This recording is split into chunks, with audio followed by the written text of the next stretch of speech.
I want to give a special shout out to Ryan who made that video. Ryan's the eye in the sky. He did a great job with that. So we do begin our Chosen to Serve sermon series today. And that video, it hits on a few of the big questions that we ask ourselves. Questions like, who am I? And what is my purpose? What does God want from my life? And these questions, they're big because they're tough to answer. Because if we follow these questions, if we ask ourselves these questions all the time, we can become consumed by them. Because to answer these questions, we can't pull out our phones or get on our laptops and Google the question to find the answer. We have to search and to journey and to experience life. And that is tough. That is hard. And these questions are hard to get at. So what do we do with them? Well, we take these questions and we put them in a box. We take this box and we put it in the corner of our heart, of our soul, of our mind, and we say, you stay over there. I'm going to do what I need to do. And we suppress them and we think of things no bigger than day-to-day concerns. Maybe tomorrow, maybe next week, but we stay focused on the here and now and we go through the motions of life, doing what needs to be done to have a life for ourselves and for our families. But something from that box keeps transmitting this message. Ping, ping. And whenever we pick up on that message, these questions flood back in. And it always happens at the worst times. And we start to consider them and we think to ourselves, is this all? Is this all there is in life? Is it really just day after day, the same thing again and again like this?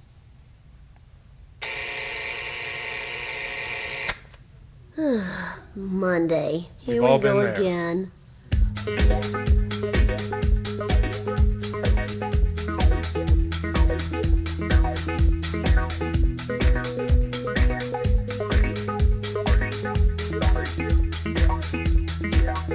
And the next day is like it. We face the same challenges, the same worries, and the next day is like it. There are variations, but they are sort of all the same. And the next day is like it, and the next day is like it.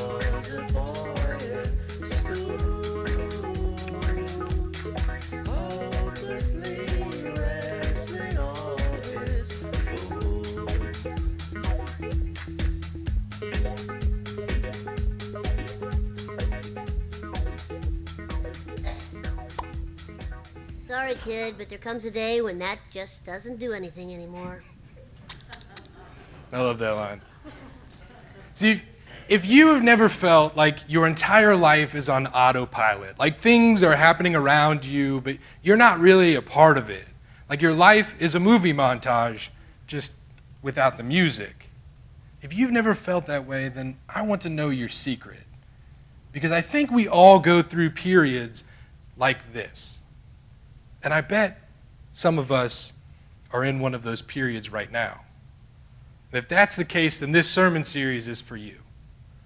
And if you aren't in one of those periods, if you don't feel like your life is on autopilot, well, odds are that it's going to circle back around. And it will at some point, because these periods of time, they cycle. So this sermon series is also for you. And that's because this sermon series reminds us that there is more to life. Because God has chosen us. We have been chosen to serve. We have been chosen to live our lives in service to God, the author of the universe, the Alpha and the Omega, the beginning and the end. We have been chosen to work towards the mission set forth by the one who created everything. You have been chosen. I have been chosen. Christians all over the world have been chosen, but not just us.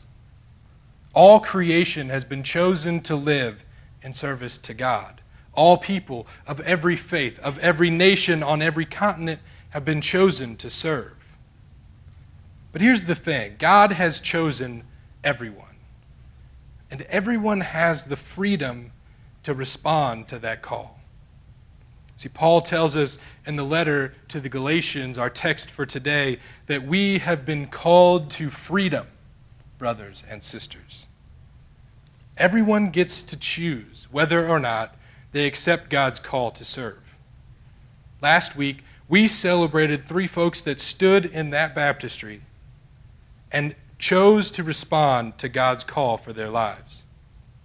And many of you have gone through a similar baptism experience in which you responded to God's calling.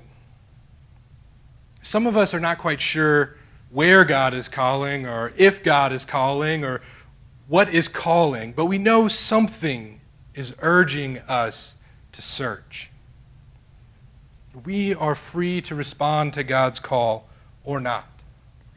We are free to respond in big ways or in small ways. We get to choose. We have been chosen, but we get to choose to accept our chosen status or not.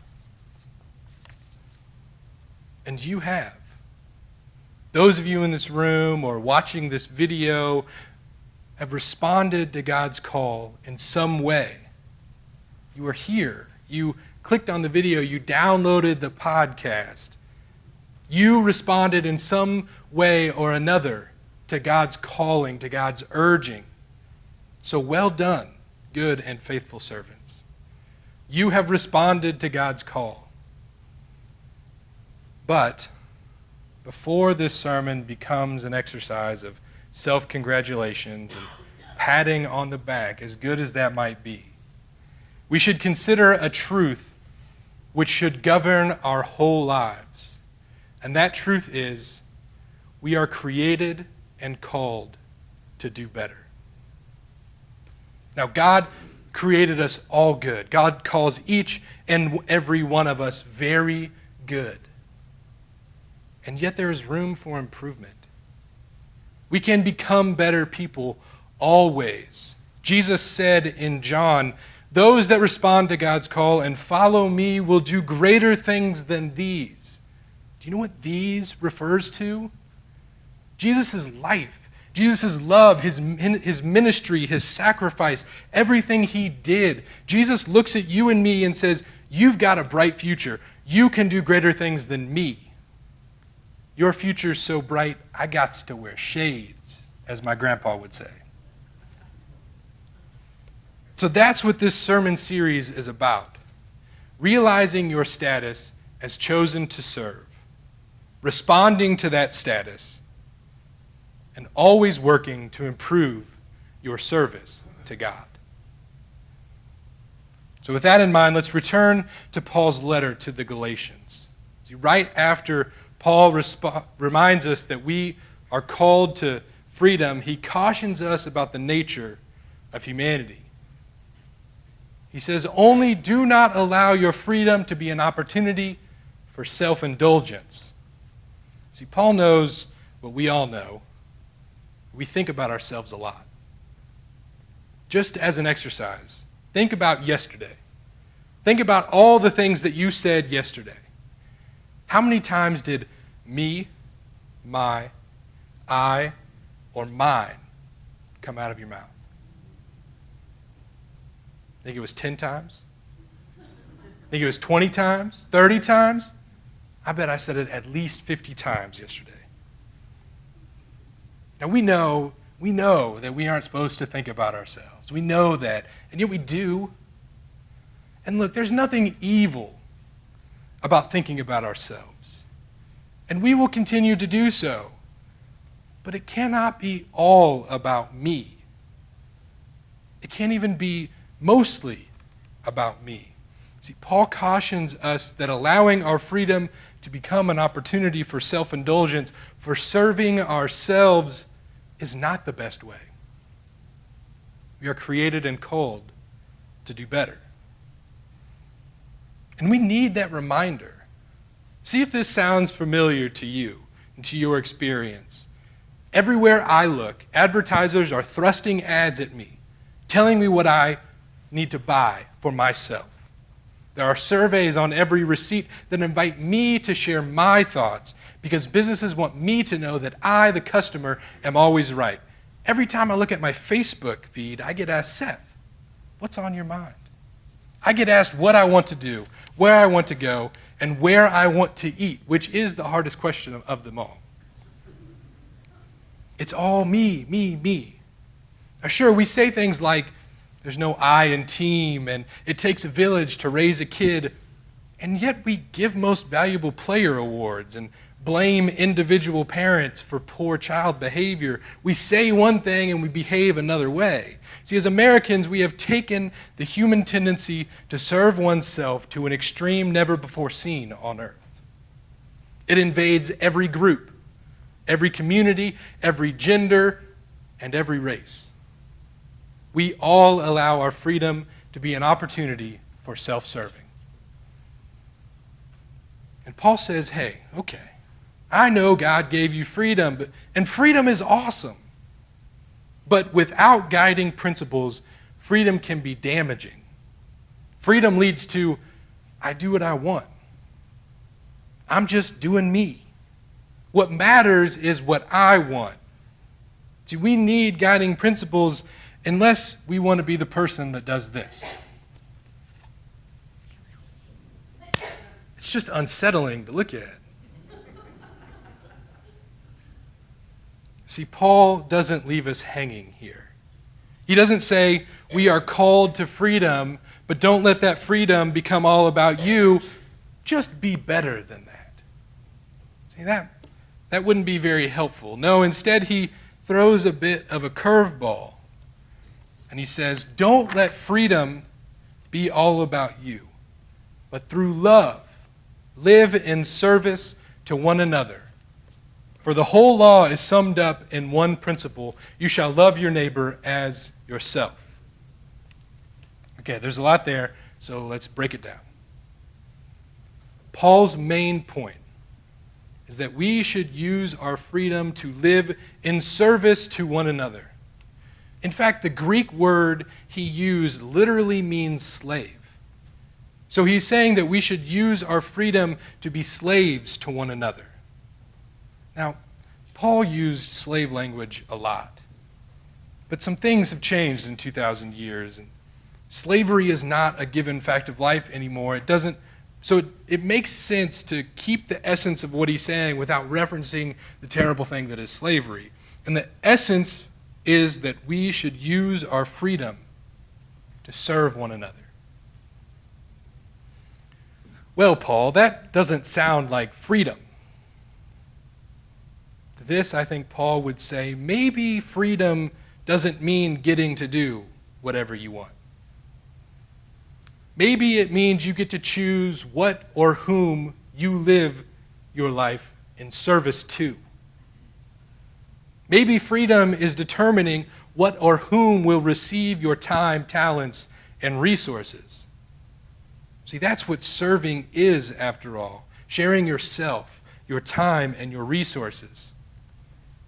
Will you live in service to yourself, to your family, to the U.S. government, to a specific brand? What about a sports team? What about a nonprofit like Manna Storehouse? You live in service to your employer, to your employees. See, freedom means you get to choose what or whom you serve.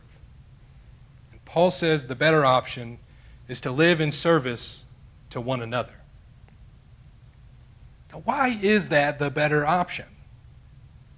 Well, because to serve another is to love another. And that's where this whole story started, with love.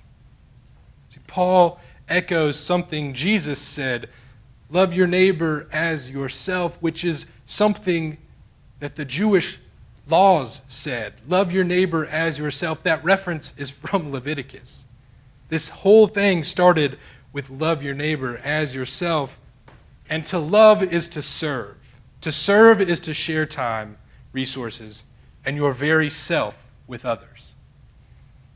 Now, the one another business seems like we could get away with living in service to the other people in this room. And as much as I would love to capitalize on that for a truck wash and wax, I don't think that's what Paul intended. See, Paul spent his life seeking out folks that didn't fit in. He searched for those society, especially religious society, didn't have time for. Jesus did the exact same thing. He spent most of his time with sex workers, swindlers, cheats, day laborers. The guys that followed him around all the time, they were fishermen, the lowest rung on the ladder of society. So if we truly claim to be followers of Christ, we better follow him out into the streets to love and serve people. If we truly claim to be followers of Christ, we better follow him out into the streets to love and serve people.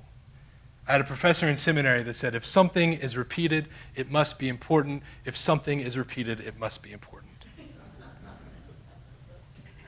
We must look beyond ourselves, beyond our fears, beyond our concerns, beyond our self-serving tendencies, beyond these walls and even this community. We've got to follow Jesus out into the streets and get to work loving and serving. Well, that's really powerful, Seth. But what am I supposed to do? What am I supposed to do? I thought you would ask that. First, you have to accept your status as chosen by God to serve. You've got to tell God and yourself that you genuinely know God created you for the purpose of serving others. You've got to pray to God and to yourself and say, God, I know you have made me to be a servant. And I accept that.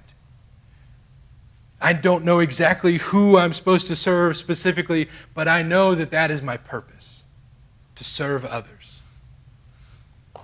Second, you have to get connected to a discipleship group in order to grow in faith and understanding about who God is specifically calling you to serve. Y'all, in Luke 2:52, it tells us that even Jesus had to spend time growing in faith and understanding. And if he had to do it, we have to do it too. Now, if you aren't connected in this way, I want you to find Dan Simmons. Dan, raise your hand. Dan is over here. Find Dan Simmons after this service and get connected to a discipleship group to grow in faith and understanding. Third, and we can all do this, we have to get 1 week better at serving others. We are created and called to do better. So let's take steps toward better this week. When you are faced with decisions on whom or what to serve, look beyond yourself and choose to serve others. Take 10 minutes of TV time and check in with a family member. Go visit a friend you haven't seen in a while and take them a gift. Tell them about your conviction to love and serve others because that's God's purpose for your life and their life. Kids, take a few minutes off from the screens and let your parents know you appreciate them. Draw them a picture. Give them a hug. Cook them dinner. Don't worry, they'll eat it. Stand up to bullies, call out racist jokes, give a little extra, forgive a debt or a grudge. Whatever situation you face in which you can choose whom to serve, choose to serve one another. And if serving God isn't reason enough to serve others, then I'm betting changing things up a bit will help you get off autopilot. It will settle down that box of questions for a while because you will discover a bit more of the answers. Instead of a movie montage, you will be living a full and eternal life. Life as Christ would have you live. And that's a life worth living. And to get it, you have to look beyond yourself and serve others.